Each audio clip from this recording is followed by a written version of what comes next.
Good evening. This is CTV News for August 29th. I'm Patricia Vallone. And I'm Byron Scott. Thank you for joining us.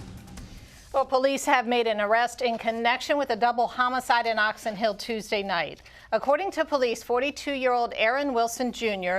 gunned down his Uber driver, Bedoin Chakunte, and another passenger, Casey Robinson. Wilson was arrested around 6 yesterday morning. He claims he was high on PCP at the time of the shooting. The two victims were found dead in the car on Indian Head Highway near Bald Eagle Road near 10 p.m. How does someone do this to innocent people? These people weren't doing anything but minding their business, pursuing their jobs, and going about their lives when they were attacked in this manner. Anyone with information on the incident is asked to contact police. Well, according to a new report, half of the sexual assaults on college campuses happened between August and November. The report, released by Rape, Abuse, and Incest National Network, indicates college women between the ages of 18 and 24 are 3 times more likely than women in general to experience sexual violence. The school's wellness center was among the campus organizations speaking with students today about the issue. The first 6 weeks is generally the time where students may be a victim of any form of sexual violence. And we say that because the first 6 weeks is when you have larger events, you have students coming from other campuses, so it makes it a breeding area for perpetrators to come onto campuses and lure other students. But the thing is, as I mentioned, we do focus on prevention to avoid certain problems before they actually occur on campus. For more information about the Wellness Center, go to hwwc@bowiestate.edu. And Prince George's detectives will be out tonight handing out a sketch of a person wanted in connection with an attempted sexual assault. Here is that sketch. The assault happening August 14th, just before 10:30 at night near the intersection of Pennsylvania Avenue and Walters Lane. Investigators say the victim was dragged into a wooded area where the attack happened. She was able to fend off the man. Police say he's in his late 20s to mid-30s, just under 6 feet tall, and weighs about 190 pounds. If you have any information, please call police. Traffic accident fatalities are on the rise, and AAA Mid-Atlantic says one major cause is running red lights. Gina Barty has the story.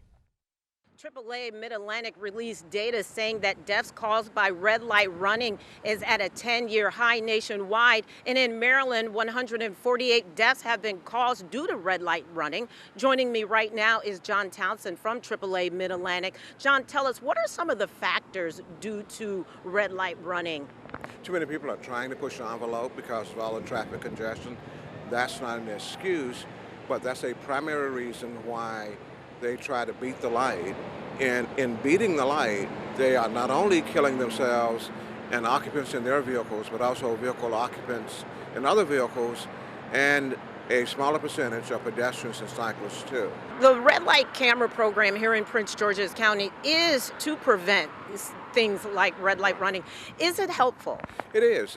You can look at the sheer number of tickets over the last 10 years since the program has been implemented, and you can see in those intersections that have red light cameras, you can see a 60 to 70 to 80% drop in red light running and red light running incidents. So those cameras work, but drivers will try to beat a red light or run a red light in those intersections that don't have the cameras. So there's a perverse kind of thing happening. Most drivers who are experienced in driving in Prince George's County know where the red light cameras are. In those intersections, they're on their best behavior.